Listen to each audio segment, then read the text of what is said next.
Please be advised that the topics discussed in this series can be challenging to listen to and explore topics of homelessness, abuse, torture, racism, transphobia, and drug use. Please take care while listening, and if you need support, unfortunately there isn't a national crisis line in Canada, but you can find provincial crisis lines and other resources on the podcast website.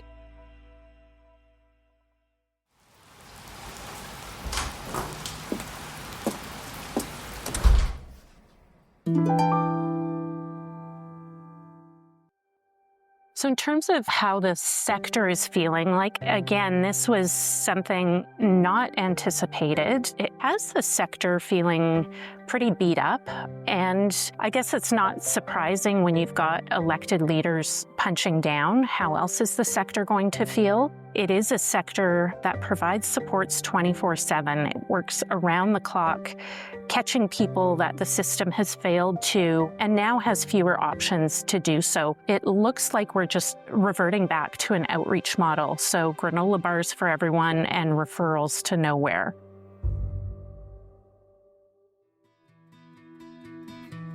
Welcome back to She, They, Us, a podcast brought to you by the Pan-Canadian Voice for Women's Housing. I'm your host, Andrea Reimer.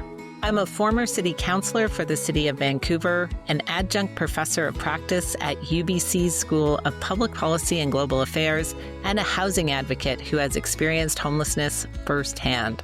In our last episode, we looked through a federal lens when it comes to the housing crisis. We met Ashley of North Bay, Ontario, who, due to rising costs of living, is forced to continue living with her ex-husband following their separation. We also met journalist Frances Bula and Canada's former Chief Innovation Fellow Mike Moffat, who both talked about the need for and the challenges of complex policy responses to the housing crisis. Through our conversation, we unveiled pain points where the federal government is not well positioned to act when it comes to helping women and gender-diverse people in Canada's housing crisis. So, with this in mind, I thought we would narrow our scope a little bit and focus on local government and Vancouver specifically. Vancouver is one of the most expensive cities in Canada, and between ever-rising rents and grocery prices skyrocketing, residents are struggling. Vancouver has wrestled with affordability for decades, and as a result was one of the first cities to jump into action on the national housing crisis. And it looks like it may be one of the first to stop taking action. Let's dive in. Today, we're going to start our conversation talking to Jill Atkey from the BC Nonprofit Housing Association. Jill has been with the organization for 15 years, 7 of which she has served as the CEO. My name's Jill Atkey. I'm the CEO at BC Nonprofit Housing Association, and we are the umbrella body for nonprofit housing providers right throughout British Columbia. So just for a bit of context, there are about 800 nonprofit housing providers in British Columbia in virtually every small, mid-sized, and large community in the province, delivering about 80,000 units of affordable housing, much of which was developed under old federal programs, and now we're building a lot of new housing for the first time in a generation. As I mentioned earlier, Jill has been at this for a long time. I asked her to talk about the politics and policies that have shaped the current crisis. We have a very long history in this country of incentivizing home ownership. We've done that both through federal policy and also through provincial policy. So that's just sort of a broad statement to help people understand where our policy preference has been. But I would say too, it's in some ways more of a lack of policy that has helped shape the crisis as well. So a sense that the market can solve this problem by itself. I do need to step back and just provide a bit of historical perspective because many of your listeners won't have been alive at that time. But we had, through the federal government, very, very strong incentives for the private sector to build purpose-built rentals. So those older 3-4 story walk-ups you see in many communities, those were incentivized through policy in the 60s, 70s, and up until the early 80s. And then the federal government ended those incentives. So it's And really at that time, and you can see it in our built form in cities, those buildings stopped being built. And then 10 years later, the early 1990s, they ended new affordable housing supply programs for nonprofits and co-ops. So up until that point, in the peak years of those programs, it's surprising, and it's even surprising to me when I look at the numbers, almost 1 in 5 homes in this country, built in this country, were nonprofit and co-op homes that were affordable when people moved into them on day one, and then maintained that affordability in perpetuity. Those programs all stopped in the early 1990s, so we weren't building new supply, either market rental or affordable nonprofit or co-op rental. So that started to put some pressure on the existing supply. Flash forward a bit of time, municipalities started looking at secondary suite policies. So that was a way of relieving some of that pressure. So we'll have people live in basements and help homeowners afford mortgages. So that, again, worked well for homeowners, worked well for some renters, but they didn't have the security of tenure that they probably wanted, so their homes were always at risk. And so because we weren't building new, and then at the same time, as we talked about earlier, housing affordability for homeowners and potential homeowners kind of got out of reach. People stayed in rental longer, and there was no supply there. So that builds up pressure in the system. And again, it really is a system. That's what contributed in large part to driving up rents. It really was, on the rental part of the continuum, a supply challenge. But that affordability erosion is happening right across the system. And so those are some of the intentional policy measures, and then a lack of policy attention that all contributed to the crisis that we're in today. Working in this field for as long as she has, Jill has seen a lot of bad. I asked her to speak to where she's seen some good. I would say Vancouver was, for a long time, a leader in this space, and I think was, of the 3 levels of government, probably one of the earliest to recognize the challenge. And you'll remember this from your time on council, Andrea, incentivizing rental, whether it's market rental or providing land for nonprofits and co-ops, looking at inclusionary zoning policies, so on major redevelopments, requiring a certain portion of those be social housing. Those were all pretty groundbreaking policy initiatives when, at the time, that I think the municipality was feeling pretty let down by senior levels of government. So those have all been pretty core successes at the municipal level, and many municipalities since then have followed suit on those early actions of the City of Vancouver. This feels like a good time to bring in former Vancouver Mayor Gregor Robertson to talk about what, how, and probably most importantly, why Vancouver did those things. I'm Gregor Robertson. I am the former mayor of Vancouver, 2008 to 18, and I am currently wading into federal politics again, back in the political scene here in Vancouver, but have spent the last 6 years as a global ambassador for 13,000 cities around the world working on climate and energy. Full disclosure, as Jill mentioned, I was a member of that council at that time. One of the things that motivated Gregor to run for office was rising homelessness in Vancouver. In the 2 council terms before he was mayor, 2002 to 2008, homelessness rose by 150%, or 25% per year in Vancouver. In the 10 years he was mayor, from 2008 to 2018, council's actions were able to slow this rise to 3.8% per year, or 38% increase over 10 years. But it was a far cry from our hopes to end homelessness. One of the biggest challenges was that while we could incentivize more rental housing, and we did, we had no control over existing rental housing prices. In a city where the majority of households rent, as rents rose, people were falling through a net that kept getting bigger holes. We tried a lot of things to get around the challenge of the province and federal government holding most of the cards on housing, but not being willing to use them. I asked Gregor to reflect back on that time.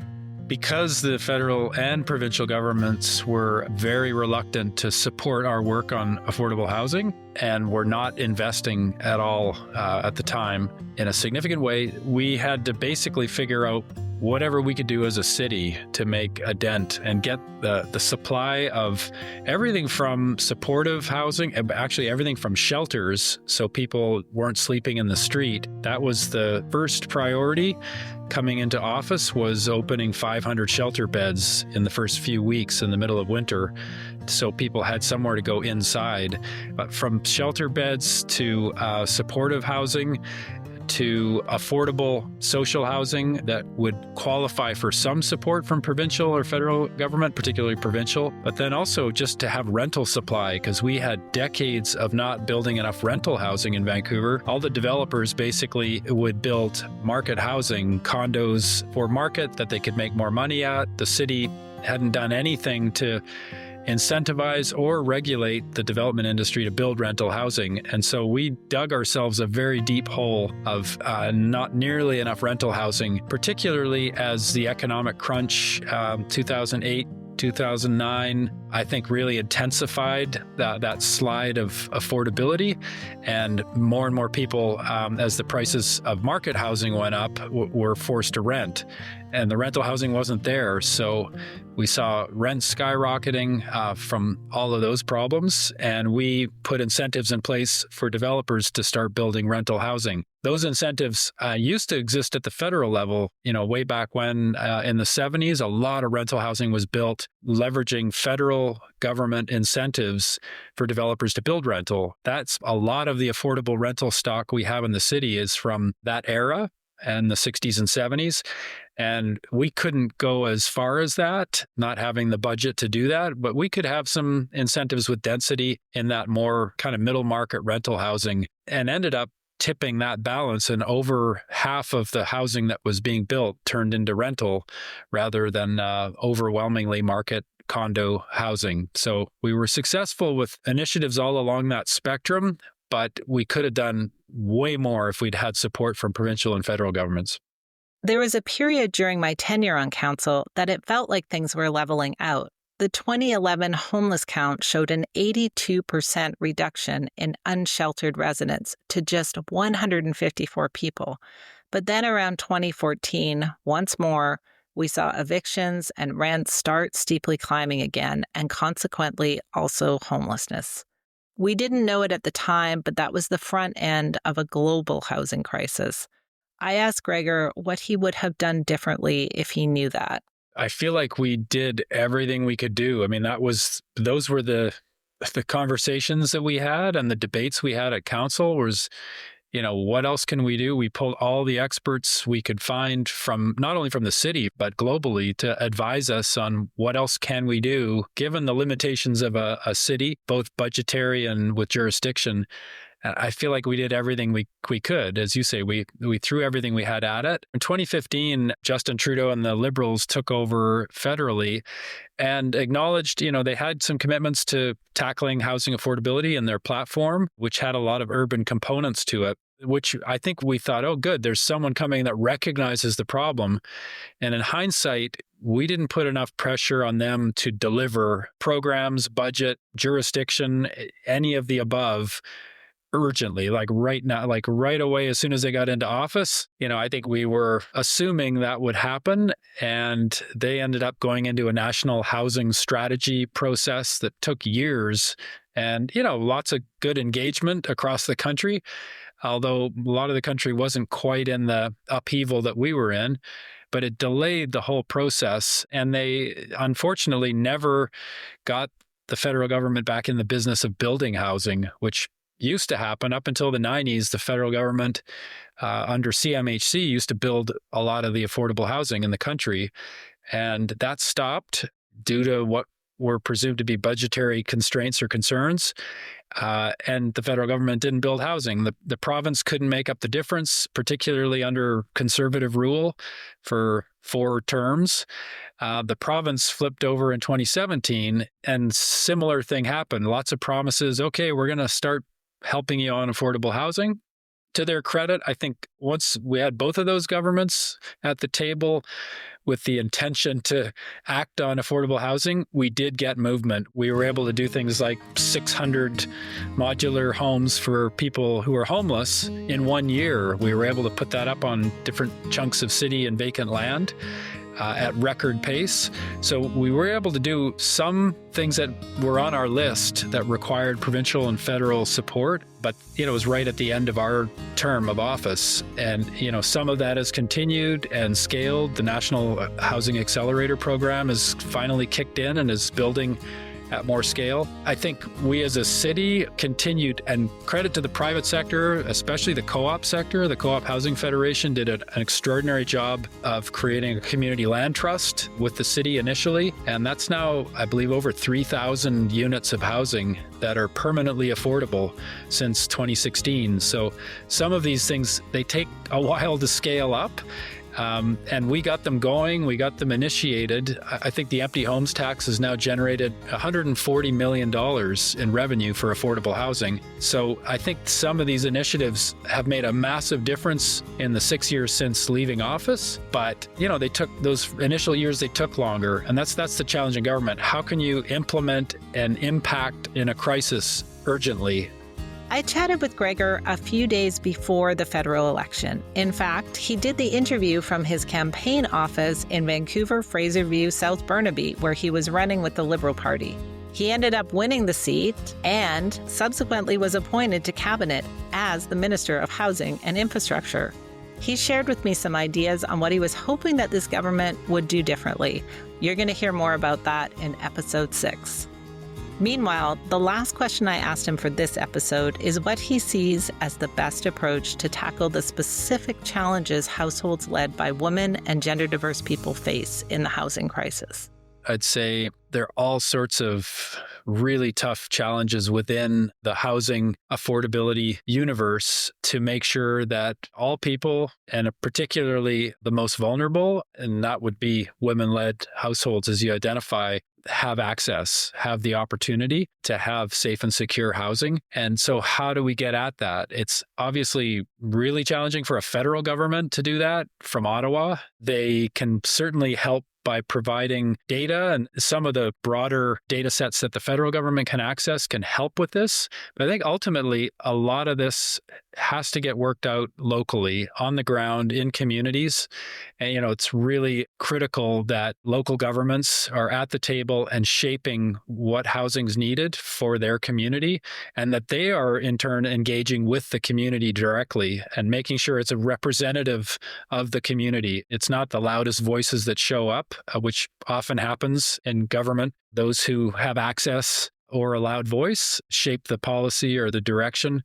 And in this case, we have to make sure we're hearing from everybody and people who need it the most. So I think that's where the responsibility and incentives for local government to engage and shape the housing that gets built, that gets supported by public dollars in particular, that it is informed by the community and that it is serving women and people with housing challenges that otherwise have been kind of kept away or locked out of the opportunities. And this is a great opportunity to a more just and more equitable approach to all this that serves all people.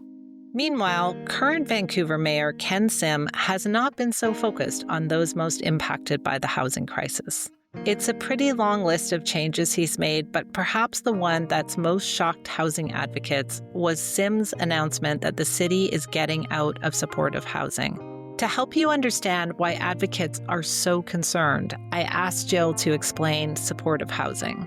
Yeah, so supportive housing, as the name suggests, is housing with built-in supports. It's kind of directed at a number of different population groups. So you could have seniors who live in supportive housing who just require, in many cases, light supports, whether that's meals or help with housekeeping to maintain their housing. We have supportive housing for youth, so youth aging out of care who really are, as a colleague, Catherine McParland, before she passed had described it as the superhighway to homelessness. So youth aging out of care with no real housing options, as well as people with mental health challenges, substance use disorder. So it's housing with supports with a pretty broad range as to how that's defined. So about that announcement. Yeah, so by the time that motion came forward, so just a bit of context, end of January, the mayor made an announcement that caught really everybody, not just the supportive housing sector, by surprise, that they were effectively announcing a pause on all supportive housing development throughout the city of Vancouver. So put that announcement forward at the end of January, and then really was about 4 weeks later that an actual motion came forward to council. And the motion wasn't a ban on all supportive housing. It was a pause on types of supportive housing until certain conditions were met, which effectively had the rest of the region catching up with the city of Vancouver in terms of their regional share. It excluded things like seniors supportive housing for youth, any supportive housing that was brought forward by Vancouver Coastal Health, one of our health authorities in the region. So there were a number of exclusions. Well, that helped to provide clarity. What we were left with at the end of the day was really, and is now that it's been passed, a pause, and it's a temporary pause. We don't know how long temporary is, on housing for two specific population groups, those with mental illness and those who experience substance use disorder. So really, it's directly targeted at those who are most vulnerable and require the most supports. From my time on council, I know that many, if not most, unhoused people fall into one of those two categories. I asked her if that's still the case, and she confirmed this. That's right. And again, those who are most vulnerable, there's been a bit of conflation through this conversation between supportive housing and street disorder, crime.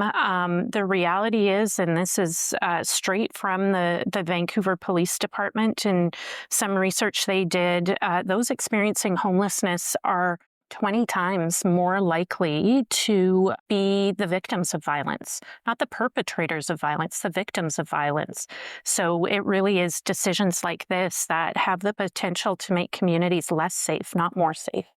To better understand how much of a difference supportive housing can make in the lives of women and gender diverse people who have been hit by the housing crisis, I want to introduce you to Lisa. Lisa works in supportive housing, but she's also lived there. My name is Lisa Guerin. I am a recovering addict. I have been clean for 9 years. I am also a single mom to 3 boys. My son, Shiloh, who is 8. My nephew, Daniel, who is 8. And my oldest son, Riley, who is 12. I work for Atira Property Management. I am a program manager, and I currently am the program manager of the Colonial Hotel, which is in Gastown, and it is about 122 years old, and it's a single room occupancy, low barrier to no barrier supportive housing program for vulnerable individuals in the downtown east side. I asked her to explain low barrier to no barrier housing. Low barrier to no barrier is housing that doesn't put up barriers or complications for those who have mental health issues, substance use disorder issues. So, for example, and they're also on social assistance, so they can't afford market housing or housing at all. And for example, market housing, lower end market housing, RGI housing, all that kind of housing, like you're expected to, well, you're supposed to follow the rules in the SRO too, but there's more barriers in that housing than there is for people in low barrier or no barrier housing. So pretty much they can just be themselves. They don't have to worry about judgment. They don't have to worry about feeling unsafe in their home, if they're using, we do wellness checks. There's different agencies as well that they offer supportive housing as well.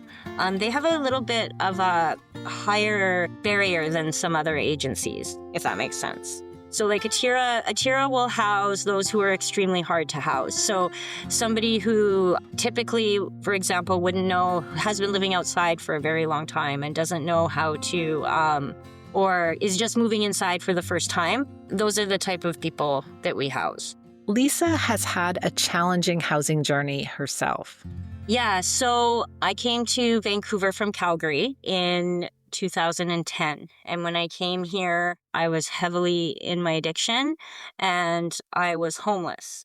And I bounced around from a couple SROs. Like I lived at the Roosevelt. That was the first one that I lived in. I wasn't successful in my housing there. I was moved in there from a shelter. I didn't know Vancouver very well. Support workers, they like pretty much it was supposed to be a supportive housing program, but it was just staff behind a desk. There was no, so I wasn't successful there. I ended up being evicted. I didn't know how to get on social assistance. I didn't know where to go. So I ended up being evicted. And from there I went and I lived at the Cobalt Hotel, which is up on Main. And I lived there for a couple years. And then I ended up homeless again. And I ended up, one of my friends who I visited her at her unit, her home, quite a bit. She ended up taking me to the Colonial Hotel to talk to a support worker there. And they housed me that day. So yeah, I lived there for, when did I move in? I think I moved in 2014. And I was there right up until 2016 in May when I had my son. And yeah, so, and then from there I went, after I had my son, thankfully I ended up going to a transition shelter because you can't have a baby and go back to the Colonial, right? And Atira Women stepped in again and I ended up becoming a tenant at the Sorella House with my son, and I was there in their family program. And now, in 2019, I came to work for Atira, and now I'm the manager of the Colonial Hotel, the SRO I used to live in. I asked her if she could tell me what difference it made in her life to have access to supportive housing. I found out that I was pregnant with my son, and I wanted to keep him. I didn't want him to be taken away from me. So I did whatever I needed to do to get clean and to be able to take him home. And there is an amazing program at the BC Women's Hospital called First Square, the Families in Recovery program, and there's Sheway. And they help mothers and children in the downtown east side be successful and keeping their children and keeping moms and babies together. So I was fortunate that I ended up at First Square, and First Square is like, it's a program where moms who are pregnant can go there like, I think it's a month or two before they have baby. They can stay in the hospital, they can get themselves clean and sober, they can learn how to be a parent, they can look for housing, so they can, with like support from the staff at the First Square program and at Sheway, and then they can leave, they get to leave with the baby. And I remember what it was like for me leaving with my son. Like I was screaming at his dad to like, get in the cab before they change their mind. You know, it's like, let's get out of here before they change their mind. And they don't want to let me take my son home. I asked Lisa what life would have been like if she had found out that she was pregnant while sleeping on the streets, or if she'd found out when she was in a different SRO without the supports. How might that have changed the pathway for her and her children? When I was pregnant with my son, Riley, it was here in Vancouver and I was living in the Cobalt Hotel. That's a prime example of the difference in my story here, because when I had my son, Riley, I was living in the Cobalt, and that's a privately owned SRO with no wraparound supports. Nobody came to connect with me. I had heard about these programs but didn't know where they were. I ended up going to St. Paul's, and my son was apprehended at birth. So what happens when that happens? When you just go right back into the addiction and you start spiraling, right? When I got pregnant with my son Shiloh, I was living in the Colonial Hotel, but there was the support workers, the staff, the wraparound supports that got me connected to First Square, to Sheway, to the people I needed to be. And I got to leave with my son. I asked her if she ever felt unsafe in supportive housing. It can be. It can be very intimidating and scary at times. But at the same time, you get to know all your neighbors, and it becomes a very small, tight-knit little community in the building between the tenants. And everybody looks out for each other. And in the SROs, like, we do our best to keep all the bad things everybody hears about out. We do our best. We have cameras, we have staff doing rounds, managers doing rounds. And then Sorella House, when I was living there with my son, I was mixed in, like the building was mixed. Like there was women with families, and then there was single women. The building, being just women, was a lot quieter.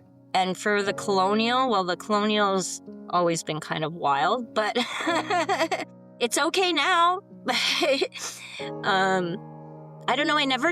I personally, myself, I didn't feel unsafe in either building. I can't speak for other people and their feelings, but I never felt like I was unsafe at any time in either building, or my son was unsafe at Sorella. What about her safety when living on the streets? Outside is like a whole different situation. It's more dangerous, I believe, for women, especially. It's dangerous for everybody, but more so for women in tent encampments.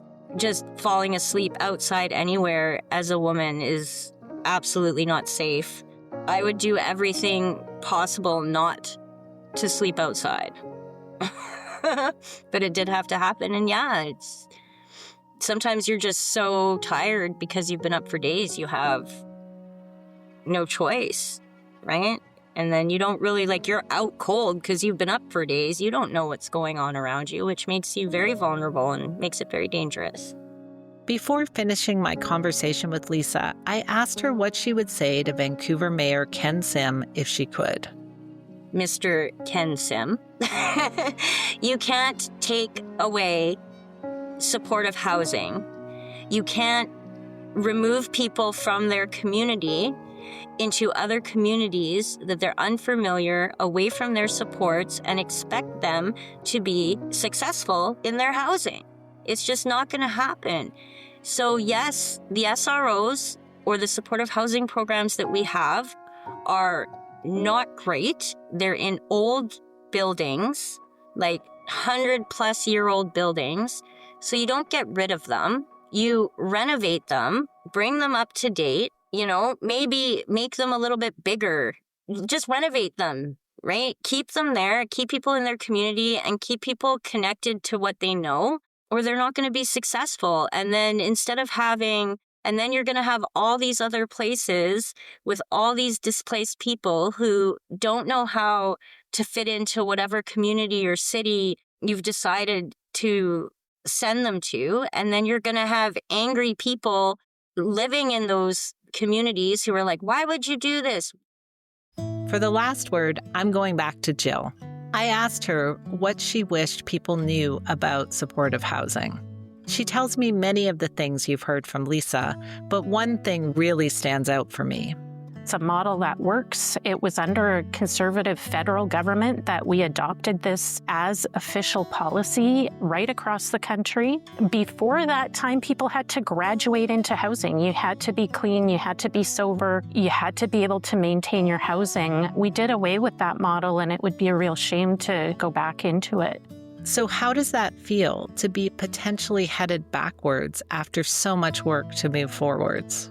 So in terms of how the sector is feeling, again, this was something not anticipated. An announcement was made. It caught the sector off guard. And I would say over the course of layered pandemics, right? So we had the global health pandemic, but the sector was already grappling with a drug poisoning crisis. And then this comes on top of all of that, and it has the sector feeling pretty beat up. And I guess it's not surprising when you've got elected leaders punching down. How else is the sector going to feel? It is a sector that provides supports 24/7. It works around the clock, catching people that the system has failed to, and now has fewer options to do so. I had one provider characterize it as, it looks like we're just reverting back to an outreach model. So granola bars for everyone and referrals to nowhere. And when you have a sector that's got expertise in this, how to support people, and the best that they can offer is a granola bar, it creates an environment for pretty significant moral distress. We know what the solutions are. We know what is going to help people. And we can't offer those services because our leadership has decided to limit those options. So the decision is kind of one thing, the decision around the motion, but how it got framed was another that has another set of complications or implications, both for the sector and the people served by it. So in his original statement, the mayor referred to the sector as the poverty industrial complex. First of all, not a great place to start a productive conversation. And somehow the solution got characterized as the problem. So housing is now responsible for street disorder. Housing providers have failed to reform the system while at the same time trying to catch people falling through a broken system. So as I said to council when I spoke to this motion in opposition, system reform is necessary. It's not the job of the nonprofit sector who is trying to support people. It's the job of leadership. And leaders need to step up on system reform if and when it needs to happen. So with no safe housing to go to, where do people end up? In the next episode of She, They, Us, we explore how the healthcare system is experiencing increasing pressure when it comes to helping those, especially women and gender diverse people, who are experiencing homelessness. We will speak with researcher Jessie Jenkinson from Unity Health Toronto. The healthcare system is becoming a place that people are using as a warming center. And we don't want to kick people out in the winter. And we also can't have this happening. Like the emergency department was getting, quite full. And we're trying to help people find beds, like talking to the frontline workers. They were on the phone trying to help people find beds. There was just nowhere to go. All the beds were full. Thank you to Jill, Gregor, and Lisa for sharing their expertise on today's episode. And a big thank you to Lisa for reliving some very challenging days. I hope you'll honor her bravery to speak up by sharing this episode to help more people understand how action and inaction can make a difference for the women and gender diverse people at the front lines of Canada's housing crisis. Thank you for joining us. I'm Andrea Reimer on behalf of the Pan-Canadian Voice for Women's Housing. Another Everything Podcast production. Visit everythingpodcast.com, a division of Pattison Media.